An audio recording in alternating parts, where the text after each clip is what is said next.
Funny Games, made in 1997 and then again in 2007, is a psychological thriller about a family of 3 getting tortured for several hours at the hands of 2 home invaders. It can be hard to watch, or at least it should be. But unlike most other films of this genre, this one aims to deconstruct the psychological thriller itself. So for those of you interested in film theory, but not necessarily interested in sitting through all the violence this film entails, today we're going to get through our analysis with a little help from an unlikely friend, our lovable furry old pal Grover. The monster at the end of this book, published in 1971, stars the Sesame Street Muppet Grover, who after reading the book's title becomes terrified at the thought of seeing a monster at the end of said book. As the story progresses, Grover begs and pleads with you to stop turning the book's pages, but because his over-the-top reactions are so funny and the mysterious ending is continuously teased, the reader is compelled to continue down the path of destruction, making their way toward the promised payoff. And, spoiler alert, in the end the monster turns out to be none other than Grover himself. The monster at the end of this book is a book that knows it's a book. It talks to you directly, making you part of the story. Funny Games is a movie that knows it's a movie, and it talks to you directly, making you part of its story. And just like Grover's suspenseful adventure, there's a kind of monster looming at the end of Funny Games as well. And before we get too far, things still will get kinda dark. So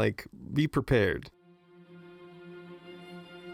Funny Games starts off with this long Kubrick-esque shot of a car driving down the highway, accompanied by classical music that our omniscient director has selected for us. But when it suddenly stops, it turns out the director didn't choose this song for us at all because one of the characters was playing it off a CD the whole time. So there's this family on a car trip playing Name That Tune with their library of classical music that they're stopping and starting at the whims of their trivia game. In case this metaphor wasn't obvious, this will be a movie about the power we wield over media. Finally, the peaceful game is abruptly cut short by a screamy metal title track, as if the director has wrestled back control from his characters and now has interrupted their music without them even knowing. See, we think we have control over the media we consume, but the media just might have more power over us than we realize. And if this all feels a little too film school for you, this particular song also lets us know that this will be a cool badass movie for cool badass boys, who are often the target demographic for this kind of cool badass movie. The song is Bonehead by Naked City, which is the same track that Sega used when promoting the Genesis back in the early 90s. So you know this movie is going to be an assault to the senses, and it's not gonna play fair. Hey! That's not fair! Yeah, thanks, I just said that. Anyway, as the family continues on their way to their vacation house, we get a moment when they find that 2 strange young men are hanging out at their neighbor's place. And the neighbors are acting real weird. This all serves to set up some of that good psychological thriller stuff that was implied on the poster, because we already know where this is going, don't we? Then we go right back to the family doing family things, airing out their lake house, preparing the night's dinner, feeding the dog. Little Sonny Boy helps Dad with the sailboat, you know, the boring stuff we always have to sit through before the action starts. The kid comes in looking for a knife to help Pa with the boat stuff, and Ma is happy to oblige. I'd like to see it again. Okay. Oh, wait a minute, trope detectives, did you catch that? A knife's been revealed in the first act, which means you know we're gonna see that come back when the family eventually makes their escape in Act 3. I'd like to see it again. Maybe she will see that again, just like she predicted. Oh, look at us, planning an escape when there isn't even a conflict yet. To sum things up, it doesn't seem like the characters' actions are doing too much to further the story here at the beginning, but hey, movies like Last House on the Left or The Strangers didn't say much in this early part of the story either. We're all just waiting to see this idyllic family get into some trouble. So if it's a little bit dull here, that's pretty much par for the course. This is a very dull page. What is on the next page? Finally, the inciting incident express pulls into the station and things take a bit of a turn. The preppy young men from the neighbor's house enter the family's home asking to borrow some eggs, and in a drawn-out exchange, they accidentally drop those eggs multiple times. These boys weaponize the common rules of etiquette. They insist on trying out the family's golf clubs. They accidentally drop their phone in the sink, and then they refuse to leave, feigning ignorance for inadvertently causing the family trouble. When Mom, or Anne as she's known to her husband, gets fed up with these unwanted guests and their games. I don't know what kind of game you're playing, but I don't want to be a part of it. The dad, or George as he's known to his wife, again politely asks the two to leave, and again the boys refuse. The disagreement sort of escalates from there when the boys make some vaguely threatening remarks. George slaps one of them, and in retaliation, Preppy over here takes a driver to Dad's knee, at last setting the tone for the evening and the movie. Wait a minute. What did that say? On the first page. What did that say? It appears the two boys have declined the family's invitation to leave with the implication of more violence to come. George asks, Why are you doing this? One boy replies, Why not? and so starts the self-titled Funny Games. The first game is a guessing game where the family and the viewing audience guesses that these boys just did something very bad to the dog. The next game is a round of hot and cold where Anne goes out to find where the dog is hidden. And with this impending reveal of the dog, the movie officially breaks the fourth wall for the first time. The leader boy looks at us knowingly because at this point, we both realize Anne is going to find a murdered dog real soon. This is what we came to see when we signed on to this dark psychological thriller. He's just giving us the growing dread we crave. You don't have to be so smug about it. I mean, he's a little dog. After he establishes the film's sardonic tone, we're then given some implications of the method of escape that's scheduled to happen later on in the story, when Anne makes plans with the neighbors on the boat. It's a scene that mirrors that other one at the beginning when we saw their other neighbors acting strange. The family now has two outs established, neighbors who are waiting for them for their arrival, and that knife that was last seen on the family's boat. All the pieces are in place for an exciting Act 3. But first, the family is dragged into the living room to get Act 2 started. Here, the boys introduce themselves as Peter and Paul, the first of a few names they'll cycle through in this movie, including Tom and Jerry and Beavis and Butthead. When George asks the second time why they're doing this, Peter and Paul go into a pointless non-explanation of their motives, making up several clearly fake origin stories, because who cares? They're not characters, they're archetypes. You don't watch a movie like this for the story or the themes. A thriller is about thrills. Any character motivation would just be mere set dressing for the voyeuristic horrors that much of the genre is centered around. These actors are putting on a show for us, so let's just watch the movie. Shh! Listen, I have an idea. If you do not turn any pages, we will never get to the end of this book. And that is good, because there is a monster at the end of this book. So please do not turn the page. Next, we go straight into the meat of the story. In this scene, Paul straight up tells us the plot of what we'll be seeing for the next hour and a half. He bets the family that they will all be dead at the end of 12 hours, and makes the family bet that they will be alive. Since, as established, this is a movie that knows you know you're watching a movie, there of course has to be a bet. It's the premise of every Act 2 break. The forces of antagonism in some way bet against the main characters, and the resulting story is how that bet is resolved. It's pretty much the most basic breakdown of a plot that's possible, and Paul actually communicates with us this time, talking directly to the audience, just like Grover does in his book. I mean, what do you think? You think they stand a chance? Well, you're on their side, aren't you? Who are you betting on, Of course, even though he's the most intriguing character, we'll bet on the family, because we've already set up how the family's gonna get out of this. The neighbor, the knife, and maybe some weird wild card we didn't account for yet. As moviegoers, we want to see these people push to the limits of their lowest point, and then triumphantly strike back at the villains in Act 3, because that's a compelling story arc. The harrowing plot has unequivocally been laid out before us, and we're fully aware of what we're getting into, so we, the audience, now choose to sit back and watch the dark, depraved thrills of Funny Games unfold on our screen. Hey, did we just make a choice here at the Act 2 break? In a way, that kind of makes us the protagonists of the movie, doesn't it? How fun. You turned the page! Oh! Just like with Grover, we're going to put this family through torture just by allowing the story to continue. As much as they beg and plead to stop these sadistic games, we're going to do the same thing we did with Grover as he begged and pleaded. We're going to let it ride because we want to see how this bad boy turns out. Maybe you do not understand. You see, turning pages will bring us to the end of this book. And there is a monster at the end of this book. In this next scene, Paul and Peter play another game. They force the Naomi Watts character to strip naked for them in the living room. This film has constructed a situation where it makes sense, for the plot, for Naomi Watts to remove her clothes and thus oblige the target straight male audience with some genre-appropriate nudity, just like countless other horror movies have done before. And even if you knew going into this that this was not your average horror film, since this one was made for the sophisticated gentleman, you're still aware that other highbrow films have included scenes of female nudity that help develop the plot and themes. However, once Naomi is undressed, we aren't actually invited to view her naked before she's asked to put her clothes back on. The camera's frame stays just at her shoulders. It's here that the audience is given a moment to reflect on what just happened. If you really are a sophisticated gentleman, you're forced to sit a little in the disturbing context in which this nudity was offered to you. The same context many horror films in the past have offered it to us. Considering just how dark the scene was and how much darker it could have gotten, did you really want to see this woman get naked? Is that really the kind of violence you were hoping you would see in this film? This will stop you from turning pages.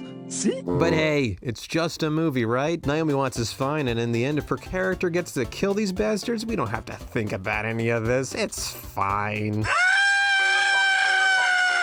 You turned another page! Okay, so anyway, Georgie, the little kid, gets loose and runs off to the neighbor's house for help. You know, the ones we saw at the beginning of the film? Paul runs after him with Peter left behind to keep an eye on the parents. Anne asks, Why don't you just kill us? to which Peter You replies, shouldn't forget the importance of entertainment. and I mean, he's kind of right from a film perspective. Think about it. What kind of movie would this be if he killed the family right now? Please do not turn the page. Okay. There'd be no point to it. Besides it only being 50 minutes long, it wouldn't be a compelling story. The movie has to keep us on the line for much longer than this. It has to tease more threats, more danger, to, in his words, entertain us. Speaking of entertainment, in most thrillers, a soundtrack is used to heighten the tension. Yet in this film, there's barely any music at all. Every moment of violence, every scene of suspense is all accompanied by silence. But now when Paul is tracking Georgie down to the neighbor's house, he actually gives us a little chase music. On a CD player, he plays the previously unhearable Naked City track from the intro. This pseudo fourth wall break implies that our antagonists are in control of the movie itself, reflecting how we too are in control of the movie, being the actual people holding the TV remote. Little Georgie sees that his neighbors have been killed off, foreshadowing what fates may befall our hero family if he doesn't do something soon. However, Georgie manages to find a gun and aims the barrel right at his pursuer just in time for the midpoint of the movie to change the stakes, as midpoints tend to do. Here's what we waited for. I, Grover, am nailing this page to the next one so that you will not be able to turn it. And we will not get any closer to the monster at the end of this book. But the gun isn't loaded. Paul takes little Georgie right back to the hostage room. Here, the two invaders decide it's at last time to start to win their deplorable bet. Ah yes, that would be those midpoint stakes changing. It's pretty clear we're going to get into some kind of terrifying struggle any minute now. Then, as a bit of intermission from this whole nightmare, Paul gets up to make a sandwich, while Peter is left with the family and the gun. However, the camera through which we view this whole movie opts to go with Paul to the kitchen rather than stick with the action. Do you know that every time you turn another page, you not only get us closer to the monster at the end of this book, but you make a terrible mess? Well, Peter killed the kid. He killed him off screen, unceremoniously. No dramatic swell of music, no close-up of the parents screaming. And you never kill the kid, let alone kill him first. It robs the movie of all suspense. There's almost no reason to keep watching now. And realizing they've screwed up the natural cinematic order of things, the two home invaders just kind of leave the movie, off screen. Well, our protagonist heroes now have a chance to escape, but is this what we wanted? There must be some kind of vigilante justice scene next, right? When the parents plan their revenge? Jeez, what even is this movie? Hey, wait a minute. Just as we thought we've gained mastery of how to view this film, here at the midpoint our expectations have been dashed. Maybe we really are the protagonist. Okay, so next there's this 10-minute long shot. It's literally about as long as an episode of Adventure Time. Here, check it out. Nothing much happens except Anne turns off the TV and cuts herself free with a knife from the kitchen, while George just cries to himself. It's not heroic, it's not suspenseful, it's not even fun to watch. This will stop you from turning pages. A heavy, thick, solid, strong brick wall! And once that disproportionately long shot is over, we're literally stuck watching a phone dry while George waits to make his call to the police. Anne runs off to look for a set of clippers so she can cut through the locked fence and escape. But we see this part from so far away, we can't see anything that's going on. Look at this. It's practically an establishing shot. So is this it? They just get to escape? This is the rest of the movie? The boys just leave and that's it? That's not how you end a movie. The family getting away kinda sucks. It's boring. It's kinda making me feel bad. I would just like to see you try to turn this page. But we can't stop watching now. We want that cathartic revenge. It has to be coming. How long are we going to have to wait? Oh no, It's been like 20 minutes now and nothing is happening. not again! Maybe if we just hold out a little longer, we might get to see those evil, creepy boys again. Please. The audience is at its emotional lowest point. Come back, creepy boys. Come back. Mommy! At first, George thinks his wife has finally returned with some help, but then we get that shot of that golf ball rolling back in. Oh, that's terrible. Just when you thought this movie was going to bore you to death, the two bastards ride back into town, bringing us right into Act 3, the final showdown. This is the payoff we've been waiting for. This movie has jerked us around for almost an hour and a half. I don't know how this is going to turn out, but you can bet something big is going to go down. As the two boys play eeny meeny with the two victims' lives, we're reminded why they're still left alive at this point in the story. It's not a bet if there's nothing at stake. And yeah, it's true. If we knew the family was doomed from the beginning, there would be no point to this film. It's the tension, the possibility of an escape that makes us engaging. That suspense. Anne gets picked to play the next game, so Paul takes the gag out of her mouth. Boring when mutes suffer. Here the boys propose a sadistic new game, making Anne choose who dies first, and by which method. Whether by knife or whether by gun, losing your life can sometimes be fun. George tells them to get on with it and that this is enough, but Paul has a different philosophy, and he asks the audience directly. Do you think it's enough? I mean, you want a real ending, right? With plausible plot development? Don't you? It wouldn't be much of a story if it was resolved by the two boys deciding to end the night here. We need something to happen in order for it to be a good story. Some new element needs to be introduced. Maybe a callback to one of the escapes that were set up. Next, after stabbing George a little off camera, they play one final game and make Anne act out a prayer to God to spare her life. Jeez, well, there hasn't really been much on-screen violence in this film. Sure has gotten really dark. On the next page is the end of this book. And there is a monster at the end of this book. Okay, we've tortured these Grovers long enough. It's about time to see what lies at the end of this film. Let's have Anne rise up and wreck these creeps in glorious carnage. Then we can get that sweet payoff when those bastards get what they deserve. Oh, I am so scared. Please, do not turn the page. Please, please, please. In her final moment of desperation, Anne grabs the gun off the table and shoots Peter right in the chest. Finally, she got the upper hand. I was beginning to think she wasn't going to make it. Oops.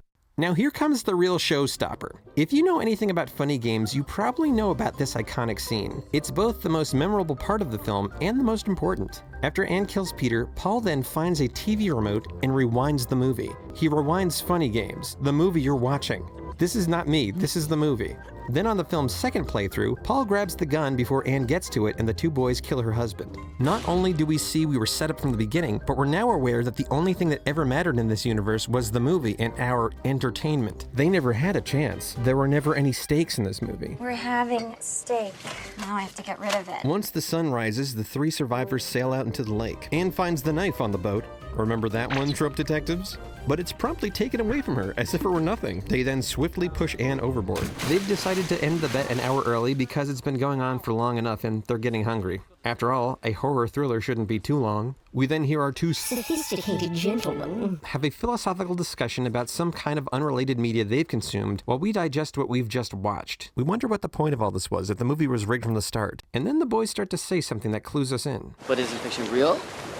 Why? Well, you can see it in the movie, right? Of course. Well, and it's just as real as reality. Because you can see it too. Right? Bullshit. Why?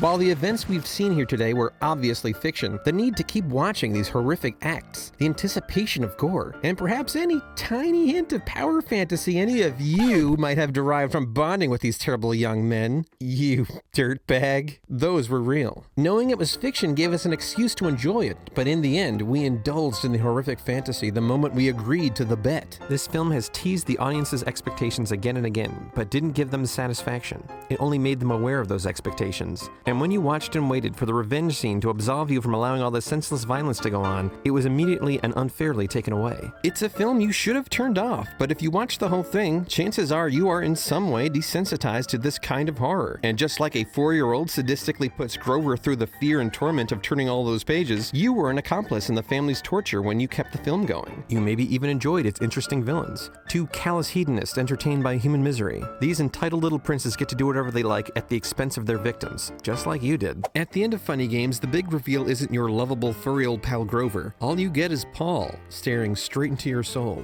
But he's not a monster. He's an actor playing a character. Paul is just lights on your TV screen. The only sadist who actually decided it would be entertaining to watch a family get tortured for 90 minutes is the viewer. Well, look at that.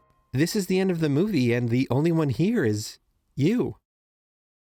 You are the monster at the end of this film.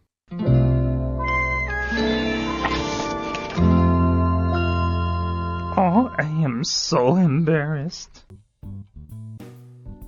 Funny Games is an audience trap. It breaks narrative rules to set you up for failure from the beginning. And while it critiques the violence in our media, it indicts you, the viewer, as part of the problem for enjoying these horrific scenarios. Je fais du spectateur le complice du tueur et à la fin je lui reproche cette position. Je voulais montrer comment on se trouve toujours comme complice de tueur si on regarde des films de cette sorte. Many viewers have taken the film's unique aesthetic at face value and only see it as an eccentric slasher movie, and depending on your affinity for that kind of concept, your mileage may vary for this film. However, this film isn't just a misunderstood gem that's otherwise universally loved by film aficionados. A lot of people who fully comprehend the film's true nature don't care for it at all. Watching Funny Games is like being strictly told off for 2 hours. Why are you here watching all this violence? It's your fault, you're asking for it, you're demanding it. This is a film which hates its audience. You know, I don't want to have my hand slapped by Michael Haneke for occasionally liking to see violent movies, particularly a violent movie that seems to me to be totally parasitic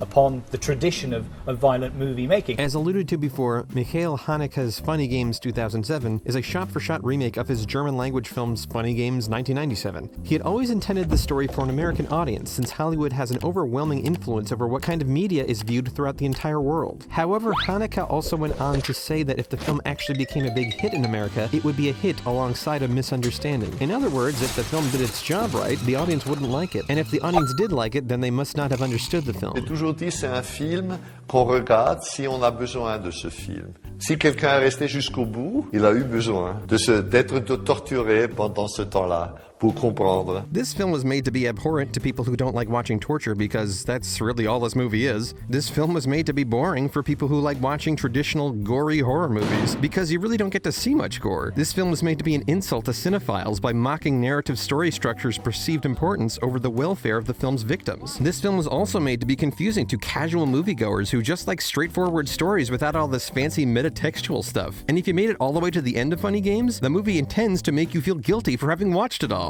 There are a lot of ways to hate this movie, but perhaps the most damning criticism of Funny Games is that by making it unlikable on purpose, Haneke has in a way made himself impervious to criticism, which feels a lot like cheating. By its own design, this film doesn't have an audience. So is it even worth anyone's time? Or can the inherent artistic value of Funny Games be enough to justify its own existence? While both preachy and unfair, if you follow along with it, by the end of the film, you'll at least likely give some thought to how you view media, even if you ultimately decide you disagree with the point it makes. But unlike many films that make their points allegorically with example characters and hypothetical scenarios, this film makes its point by manipulating the audience directly. Erklärungen immer Verharmlosungen sind. Ich denke aber, dass es dem Zuschauer letztendlich wesentlich mehr nützt, ihn mit den Fragen sehr intensiv zu konfrontieren und ihn so zu zwingen, seine eigenen Antworten zu finden, weil nur diese ihm nützen können. Dazu möchte ich ihn provozieren.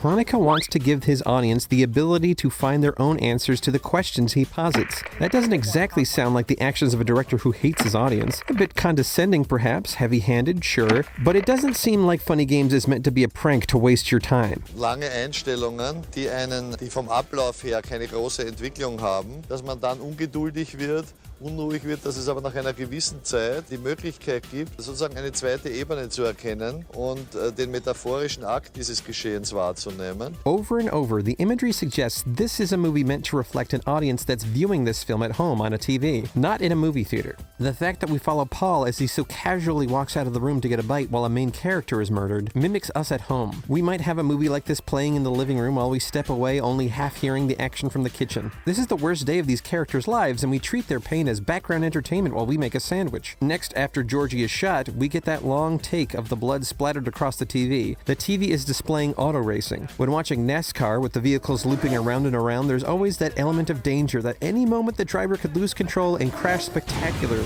It's a morbid concept, but the possibility of real danger is part of the fun for many people, which is arguably more sadistic than just watching Haneke's work of fiction. Then, of course, there's the unforgettable rewind moment, or the fact that most of the film takes place in a cozy living room. All these allusions decisions to home video seem to be directly attacking the schlocky direct-to-video horror films of the 80s and 90s, which often promised no substance and merely capitalized on people's lust for blood and guts. While Funny Games surely didn't invent the metatextual film, the fourth wall break, or the long shot, it's a film that employs them expertly to make you the protagonist of your own experience. But even if you think Haneke's stance is a very petty one to take, and it may very well be, it's also hard to ignore the innovative way he's been able to pull off essentially cinematic street magic by having you pick a card, so to speak, at the beginning of the film and then have you find it in your pocket at the end. Even Quentin Tarantino, the director with perhaps the most opposite opinion on film violence, would agree that a movie is about manipulating the audience. I know how I feel when I'm being jerked around, and it's fun. You could leave the breadcrumbs that would indicate that you were going to go the way all the other films had gone, and then all of a sudden you make a quick left turn, and they're not prepared for that. Being manipulated is more than just a cheap shot, it's the fun part of cinema. But I'm more interested in what you think. Is Funny Games a brilliant thought experiment, or smug, self-aggrandizing art house trash? Maybe a bit of both. Love it or hate it, there's a lot of interesting conversations to be had about a movie like this, so leave your thoughts in the comments. And if you've learned nothing today and actually like seeing Naomi Watts being psychologically tortured while I compare it to a bit of beloved children's media, well then, you big weirdo, get ready for next time when Mulholland Drive gets viewed through a Pixar lens. And of course, if you clicked on this video because you like dark and scary home invasion movies, check out the video on how fear itself is the central theme of Home Alone. Oh god, it's only my 4th video and I'm already attempting a David Lynch film. I'm gonna need a lot of coffee.